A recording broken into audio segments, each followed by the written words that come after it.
സദസ്സിൽ കുറുപ്പംപടിയിൽ നിന്നും മർദ്ദനമേറ്റു എന്ന മുഖ്യമന്ത്രിയുടെ വാദം സത്യമാണോ? ഹുസൈന്റെ ഇൻസ്റ്റാഗ്രാം പേജിൽ പങ്കുവച്ച വീഡിയോയിൽ പരിക്കുകളൊന്നും വ്യക്തമല്ല. എന്റെ പ്രിയ സുഹൃത്തുക്കളെ, എന്തായാലും ഇതിനൊക്കെ നിയോഗിക്കപ്പെട്ടത് റിപ്പോർട്ടർ ചാനൽ സ്മൃതി പരുത്തിക്കാടാണ് എന്നുള്ളത് വളരെയധികം സന്തോഷം തോന്നുന്നൊരു കാര്യമാണ്. സുഹൃത്തുക്കളെ, ഇന്നും നമ്മുടെ പ്രിയപ്പെട്ട മുഖ്യമന്ത്രി വസ്തുതാവിരുദ്ധമായ കാര്യം, ഇനി നുണ എന്നും കള്ളമെന്നും ആരും പറയരുത് കേട്ടോ, വസ്തുതാവിരുദ്ധമായ കാര്യം പറഞ്ഞു എന്നാണ് ഇപ്പോൾ എല്ലാ മാധ്യമങ്ങളും റിപ്പോർട്ട് ചെയ്യുന്നത്. എന്തായാലും ആ റിപ്പോർട്ട് ചെയ്ത വഴിക്ക് തന്നെ സ്വാഭാവികമായിട്ടും എന്തെങ്കിലും വസ്തുതാവിരുദ്ധമായ കാര്യം നമ്മുടെ മുഖ്യമന്ത്രി പറയും എന്നുള്ളതുകൊണ്ടായിരിക്കും എല്ലാ മാധ്യമങ്ങളും ഓരോ കാര്യവും ചെക്ക് ചെയ്യുകയാണ്, ഓരോ നിമിഷത്തെയും ചെക്ക് ചെയ്താണ്. എങ്ങനെയാണ് ഒരു തരത്തിലുള്ള മനഃശാഞ്ചല്യമില്ലാതെ ഇങ്ങനെ വസ്തുതാവിരുദ്ധമായ കാര്യങ്ങൾ നമ്മുടെ മുഖ്യമന്ത്രിക്ക് പറയാൻ സാധിക്കുന്നു എന്നുള്ളതാണ്. ഇതൊരു സോഷ്യൽ മീഡിയ കാലമല്ലേ, എങ്ങനെ എന്തിനു നുണ പറയണം? നോക്കൂ, വേണമെങ്കിൽ നുണയാണോ, വസ്തുതാവിരുദ്ധമായ കാര്യമാണോ അല്ലയോ എന്നുള്ളത് നിങ്ങൾക്ക് സംശയം ഉണ്ടെങ്കിൽ ഇതൊന്ന് കേട്ടോക്കി. ഒന്ന്, ഈ അറസ്റ്റ് ചെയ്യപ്പെട്ട രണ്ടുപേരെ എനിക്ക് നേരിട്ട് അറിയാം. മുഹമ്മദ് ഹുസൈനെ, അബ്ദുൽ സലാമിനെ എനിക്ക് നേരിട്ട് അറിയാം. അതിലെ മുഹമ്മദ് ഹുസൈൻ അടുത്തൊരു യൂത്ത് കോൺഗ്രസ് പ്രവർത്തകന്. ശരി, എന്റെ പൊന്നു സുഹൃത്തുക്കളെ, നമ്മുടെ വി.ഡി. സതീശൻ മുഖ്യമന്ത്രി പറയുന്നത് ഇദ്ദേഹം യൂത്ത് കോൺഗ്രസ്സുകാരനായിരുന്നു, അദ്ദേഹം ഭാരവാഹിയായിരുന്നു എന്ന് കൃത്യമായിട്ടും പറയുന്നു. പക്ഷേ ഇന്നലെ നമ്മുടെ മന്ത്രി ജനീഷ് അടക്കമുള്ള ആളുകൾ പറഞ്ഞത് അദ്ദേഹം ഭാരവാഹിയല്ല, യൂത്ത് കോൺഗ്രസുമായിട്ട് ഒരു ബന്ധവുമില്ല, ആ വഴിക്കൂടെ പോണ ഒരാളായിരുന്നു. പക്ഷേ നിങ്ങൾ പറഞ്ഞ കാരണം ഞാൻ വഴിക്കൂടെ പോകുന്ന ആൾക്കാരെ കൂടി ഞങ്ങൾ യൂത്ത് കോൺഗ്രസ് പുറത്താക്കിയിട്ടുണ്ട് ട്ടാ എന്നാണ് ഇന്നലെയൊക്കെ പറഞ്ഞേ.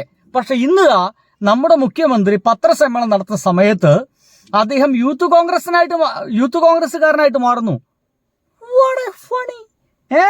എന്താ നടക്കുന്നേ? കേട്ടോക്കെ പറയൂ സാർ. എന്നുള്ളതാണ് ഞാൻ പറഞ്ഞൊരു കാര്യം. ഇതിന്റെ കൂടെയുള്ള ഫോട്ടോ ഉണ്ട്, അതുകൊണ്ട് അദ്ദേഹം സോഷ്യൽ മീഡിയയുടെ കോർഡിനേറ്ററാണ്. അങ്ങനെയാണെങ്കിൽ ഇപ്പൊ ഞാൻ മന്ത്രിയായതിനു ശേഷം ഇപ്പൊ ഒരു ആയിരക്കണക്കിന് ചെറുപ്പക്കാർ എന്നോട് ഫോട്ടോ ഉണ്ട്.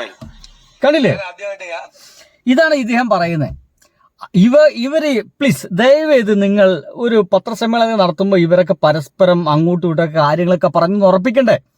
അതെ സാറേ, ഞാൻ ഇന്നലെ പറഞ്ഞത് അദ്ദേഹം യൂത്ത് കോൺഗ്രസ്സുകാരനല്ല എന്നുള്ളതാണ്, എന്നിട്ട് കൂടി പുറത്താക്കി എന്നുള്ളതാണ് ഞാൻ ഇന്നലെ പറഞ്ഞത്. അതിൽ തന്നെ പിടിച്ചു നിന്നോളാം കേട്ടാ എന്നൊക്കെ പരസ്പരം ഒരു സംഭാഷണം നടത്തേണ്ടതോ ഒരു ഏകോപനം ഒരു കാര്യത്തിലുമില്ല. പ്രളയം നടന്നപ്പോഴും ഇല്ല, ഈ കാര്യത്തിലും ഒരു ഏകോപനമില്ല എന്നുള്ളതാണ്. പക്ഷേ സ്മൃതി പരുത്തിക്കാട് ഇദ്ദേഹത്തിന് നുണകളൊക്കെ കണ്ടെത്തിയിട്ടുണ്ട്. എന്തായാലും രണ്ടാമതായിട്ട് പറയുന്നത്, ഈ മയക്കുമരുന്നിൽ കേട്ട അപ്പം തന്നെ നമ്മുടെ വി.ഡി. സതീശൻ മേനോന്റെ സോഷ്യൽ മീഡിയ കോർഡിനേറ്റർ എന്നൊക്കെ തന്റെ ഫേസ്ബുക്ക് പേജിൽ തന്നെ എഴുതി വെച്ചിട്ടുള്ള ഈ മനുഷ്യനെ എന്ന് എവിടെ വെച്ച് കണ്ടു എന്നാ പറയുന്നേ? കേക്കണ്ടേ? എന്ന് എവിടെ വെച്ച് കണ്ടു എന്നാ പറയണേ? കേട്ടോളൂ. ഫോണിൽ വിളിക്കുന്നത് നവകേരള സദസ്സുമായിട്ട് അദ്ദേഹത്തിന് പെരുമ്പാവൂരിൽ കുറുപ്പംപടി MGM സ്കൂളിന്റെ മുമ്പിൽ വെച്ച് ക്രൂരമായ ലാത്തിച്ചാർജിൽ പരിക്കേറ്റ് അദ്ദേഹം നടക്കുന്ന സമയത്ത് നവകേരള സദസ്സുമായി ബന്ധപ്പെട്ടിട്ടാണ് ആരെ കാണുന്നത്? നമ്മുടെ ഈ ഒരു ചെറുപ്പക്കാരനെ, ഇപ്പോൾ മയക്കുമരുന്നിൽപ്പെട്ട ഈ ചെറുപ്പക്കാരനെ ഞാൻ ആദ്യമായിട്ട് കാണുന്നത് എന്നാണ് നമ്മുടെ മുഖ്യമന്ത്രി പറഞ്ഞത്. ഇതിൽ വസ്തുതാവിരുദ്ധമായ കാര്യമുണ്ട്, അതിനു മുമ്പ് തന്നെ ഈ മനുഷ്യനെ പരിചയമുണ്ട്.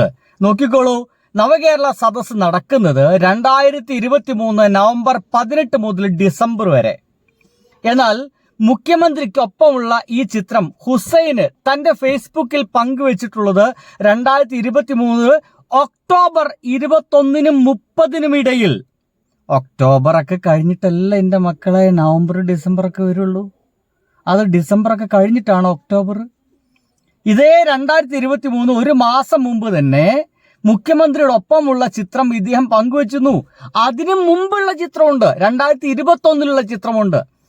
അപ്പൊ 2021 മുതലേ ഈ മനുഷ്യനെ അറിയാമെന്നുള്ളതാണ്. വേണമെങ്കിൽ കണ്ടോളൂ, ഇതാ 2021-ലെ ഒരു ഫോട്ടോയാണത്. കണ്ടില്ലേ? 2021-ലെ ഒരു ഫോട്ടോയാണത്. നിങ്ങൾക്ക് സംശയം ഉണ്ടെങ്കിൽ വേണമെങ്കിൽ നമ്മുടെ ബാങ്കിന്റെ കേരള ബാങ്ക് എന്നെ തോന്നുന്നുണ്ടോ, കേരള ബാങ്കിന്റെ ഒരു സംഗതി അവിടെ കാണാനുണ്ടോ? അല്ലെങ്കിലേ കോൺഗ്രസ്സുകാർ കുടുങ്ങിയിട്ടുള്ളത് വയനാട്ടുകാർക്ക് ഒരു കലണ്ടർ കൊടുത്തതിന്റെ ഭാഗമായിട്ടാണ്. വീണ്ടും കലണ്ടറിൽ കുടുങ്ങിയിരിക്കുന്നു. നോക്കിയ സുഹൃത്തുക്കളെ, 2021 കൃത്യമായിട്ടും ഇതിന് പുറകിലുണ്ട്. 2021 കൃത്യമായിട്ടും ഇതിന്റെ പുറകിലുണ്ട്. അപ്പൊ 2021 മുതലേ ഈ പറയുന്ന മനുഷ്യനെ ഇദ്ദേഹത്തിന് അറിയാമെന്നർത്ഥം. ഈ പറയുന്ന മനുഷ്യനെ ഇദ്ദേഹത്തിന് അറിയാം. വേണമെങ്കിൽ ബ്രേക്ക് ദ ചെയിൻ. ഏതാ കാലഘട്ടം എന്നൊക്കെ അറിയില്ലേ മക്കളെ? ബ്രേക്ക് ദ ചെയിൻ ഏത് കാലഘട്ടം എന്ന് അറിയില്ലേ? അതിനപ്പുറം ഒന്നും നമുക്കിനി അധികം പറയേണ്ട ആവശ്യമില്ലല്ലോ. കാര്യങ്ങളൊക്കെ ഇങ്ങനെയാണ് വ്യക്തമായിട്ട് പോകുന്നത്. ഇനി ആ നിഴലിൽ ആരൊക്കെ ഉണ്ട്, അത് ആരൊക്കെയാണെന്നുള്ള കാര്യം എനിക്ക് കിട്ടുന്നില്ല കേട്ടോ. ശരി, വിട്ടേക്കൂ. അപ്പൊ 2021 മുതലേ അറിയാവുന്ന ഈ വ്യക്തിയെ ഈ അടുത്ത കാലത്താണ് ഞാൻ പരിചയപ്പെട്ടതെന്നാണ് ഇദ്ദേഹം പറയുന്നത്. അതെങ്ങനെ ശരിയാവുന്നേ? അതാണ് ഇപ്പൊ ആളുകൾ ചോദിക്കുന്നത്. അതെങ്ങനെ ശരിയാവും? കേൾക്കണോ? മുഖ്യമന്ത്രി തന്നെ വാക്കുകൾ നിങ്ങൾ കേട്ടോളൂ. അതൊക്കെ സ്വാതന്ത്ര്യ ദിനം. അയ്യോ സ്വാതന്ത്ര്യം അതവിടെ കിടക്കട്ടെ. വന്ദേമാതരാണ്. വന്ദേമാതരം മുമ്പുള്ള സംഗതി നമുക്ക് അറിയേണ്ടത്. ഒന്ന്, ഈ അറസ്റ്റ് ചെയ്യപ്പെട്ട രണ്ടുപേരെ എനിക്ക് നേരിട്ട് അറിയാം. മുഹമ്മദ് ഹുസൈനെ, അബ്ദുൽ സലാമിനെ എനിക്ക് നേരിട്ട് അറിയാം. ആയിക്കോട്ടെ. അതിലെ മുഹമ്മദ് ഹുസൈൻ അവിടുത്തെ യൂത്ത് കോൺഗ്രസ് പ്രവർത്തകനായിരുന്നു. ആയിക്കോട്ടെ. ഞാൻ ആദ്യമായിട്ട് ജനീഷ് പറയുന്ന അല്ല എന്നാണ്. നവകേരള സദസ്സുമായിട്ട് അദ്ദേഹത്തിന് പെരുമ്പാവൂരിൽ കുറുപ്പംപടി MGM സ്കൂളിന്റെ മുമ്പിൽ വെച്ച് ആദ്യമായിട്ട് ഒന്നുകൂടി കേൾക്കണ. അബ്ദുൽ സലാമിനെ എനിക്ക് നേരിട്ട് അറിയാം. അതിലെ മുഹമ്മദ് ഹുസൈൻ അവിടുത്തെ യൂത്ത് കോൺഗ്രസ് പ്രവർത്തകനായിരുന്നു. ഞാൻ ആദ്യമായിട്ട് അദ്ദേഹത്തിനെ ഫോണിൽ വിളിക്കുന്നത് നവകേരള സദസ്സുമായിട്ട് അദ്ദേഹത്തിന് പെരുമ്പാവൂരിൽ കുറുപ്പംപടി MGM സ്കൂളിന്റെ മുമ്പിൽ വെച്ച് ക്രൂരമായ ലാത്തിച്ചാർജിൽ പരിക്കേറ്റ അദ്ദേഹം കിടക്കുന്ന സമയത്താണ്. ഞാനന്ന് പരിക്കേറ്റല്ല ആ കണ്ടില്ലേ? നവകേരള യാത്രയുമായി ബന്ധപ്പെട്ട് അതിക്രൂരമായി പരിക്കേറ്റപ്പോൾ അങ്ങനെയൊക്കെ പറയുന്ന എന്തുകൊണ്ടാ? നവകേരള യാത്ര ആരുടെയാ? പിണറായി വിജയന്റെയാണ്. അപ്പൊ പിണറായി വിജയൻ അടിച്ച് തീരുമാനമാക്കിയ ആളുകളാണല്ലോ ഇവര്. അപ്പൊ അതിന്റെ ഭാഗമായിട്ടാണ് എന്ത് ചെയ്യുന്നത്? ഇദ്ദേഹം പോയി കാണാൻ പോയതെന്നർത്ഥം അല്ലേ? അപ്പൊ ഇതിൽ തന്നെ തെറ്റല്ലേ? അപ്പൊ നവകേരളം നടക്കുന്നത് 2023 അതിനു മുമ്പ് 2021 മുതൽ ഈ മനുഷ്യന് പരിചയമുണ്ട്. സോഷ്യൽ മീഡിയ ചിത്രങ്ങൾ നുണ പറയത്തില്ല. ഒരു കള്ളം പറയുന്നതിന് മുമ്പ് ഈ കാര്യങ്ങളൊക്കെ ഒന്ന് ഡിലീറ്റ് ചെയ്തിട്ട് വളരെ കൃത്യമായിട്ട് പുറത്തേക്ക് ഇറങ്ങേണ്ടതല്ലേ? എന്തുകൊണ്ടാണ് ഇങ്ങനെയൊക്കെ സംഭവിക്കുന്നത്? ഇനി ഇത്തരം കാര്യങ്ങളൊക്കെ ഇപ്പോൾ ചർച്ച ചെയ്യുന്നത് നമ്മളൊന്നല്ല കേട്ടോ, നമ്മുടെ സ്മൃതി പരുത്തിക്കാടാ. നോക്കിയേ, നവകേരള സദസ്സിൽ കുറുപ്പംപടിയിൽ നിന്നും മർദ്ദനമേറ്റു എന്ന മുഖ്യമന്ത്രിയുടെ വാദം സത്യമാണോ? ഹുസൈൻ ഇൻസ്റ്റാഗ്രാം പേജിൽ പങ്കുവച്ച വീഡിയോയിൽ പരിക്കുകളൊന്നും വ്യക്തമല്ല. കണ്ടില്ലേ? അപ്പൊ എന്തായി? പരിക്കുകളൊന്നും വ്യക്തമല്ല എന്നർത്ഥം. അന്ന് പരിക്കൊന്നുമില്ലാതെ ഇദ്ദേഹത്തെ കാണാനും പോയി എന്നർത്ഥം. പരിക്ക് പറ്റിയപ്പോൾ അതിക്രൂരമായിട്ട് മർദ്ദനമേറ്റപ്പോൾ പരിക്ക് ഏറ്റപ്പോൾ പോയി കണ്ടു എന്നാ പറഞ്ഞേ അല്ലേ? അപ്പൊ പരിക്കില്ലാത്ത മനുഷ്യനെ എന്തിനാണാവോ പോയി കണ്ടത്? എനിക്ക് ഒരു പിടുത്തം കിട്ടുന്നില്ല. ആകെ മൊത്തം കിളി മാഞ്ചാരമാണ് അല്ലയോ? നമ്മുടെ കിളി കണ്ട് പോവും. നമ്മളിപ്പോ ആരെ വിശ്വസിക്കുക? ഞാനിപ്പോ അതാ ആലോചിച്ചോണ്ടിരിക്കുന്നത്. ജനീഷ് മന്ത്രിനെ വിശ്വസിക്കണോ അതോ ഇദ്ദേഹത്തെ വിശ്വസിക്കണോ?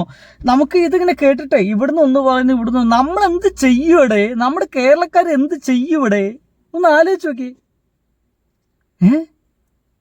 എങ്ങനെ ഞാൻ ഒരു പിടുത്തൂല. ഇനി ഇത് കേക്ക്. ആഹാ, ഡയലോഗ് വെച്ചിട്ടുള്ള പരിപാടി. അത് ഇദ്ദേഹത്തിന്റെ തന്നെ വീഡിയോ ആണ് കേട്ടോ. ഇദ്ദേഹത്തിന്റെ വീഡിയോ എടുത്ത് ഷെയർ ചെയ്തിരിക്കുക. ഇന്ന് കേൾക്കാം. മുഖ്യമന്ത്രി വിശദീകരിക്കുമ്പോൾ ഈ ഹുസൈൻ യൂത്ത് കോൺഗ്രസ് പ്രവർത്തകനാണ്. നവകേരള യാത്രയിൽ മർദ്ദനമേറ്റ ആൾ എന്ന നിലയ്ക്കാണ് തന്നെ പരിചയപ്പെടുത്തുന്നത്. അതിന്റെ ഭാഗമായി വെങ്ങോല പഞ്ചായത്തിൽ ഒരു പരിപാടിക്ക് പോയപ്പോൾ അവിടുത്തെ പാർട്ടി പ്രവർത്തകർ പറഞ്ഞ അടിസ്ഥാനത്തിൽ അദ്ദേഹത്തിന്റെ വീട്ടിൽ പോകുന്നു, കാണുന്നു. അതിനുശേഷം പലതവണയായി അയാൾ വന്ന് കണ്ടിട്ടുണ്ട് എന്ന കാര്യവും മുഖ്യമന്ത്രി പറയുകയാണ്. അതിലപ്പുറമുള്ള എന്തൊക്കെ വാസ്തവങ്ങളാണ് അപ്പോൾ നമുക്ക് മനസ്സിലാക്കാനായിട്ടുള്ളത്?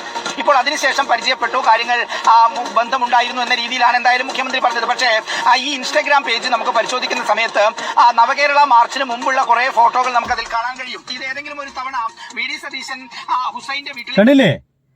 ഇന്ന് എന്തൊക്കെ പറഞ്ഞു അത് മുഴുവൻ നുണയാണെന്ന് നമ്മുടെ സ്മൃതി പരുത്തിക്കാട് അടക്കം അന്വേഷണാത്മക പത്രപ്രവർത്തനം നടത്തിയിട്ട് പൊളിച്ചു കളഞ്ഞിരിക്കുന്നു.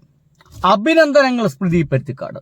VD സതീശ മേനോൻ ഗവൺമെന്റ് വരണമെന്ന് ഏറ്റവും കൂടുതൽ ആഗ്രഹിച്ച താങ്കൾ തന്നെ ഇപ്പോൾ അദ്ദേഹം പറയുന്ന ഓരോ നുണകളെയും പൊളിച്ചടക്കുന്നുണ്ട് എന്നതിൽ അതിയായ സന്തോഷവും എന്താ പറയാ ഒരു എന്തൊക്കെ നിർവൃതിയ അതൊക്കെ അറിയിച്ചു കൊള്ളുന്നു, രേഖപ്പെടുത്തിക്കൊള്ളുന്നു. ബബ.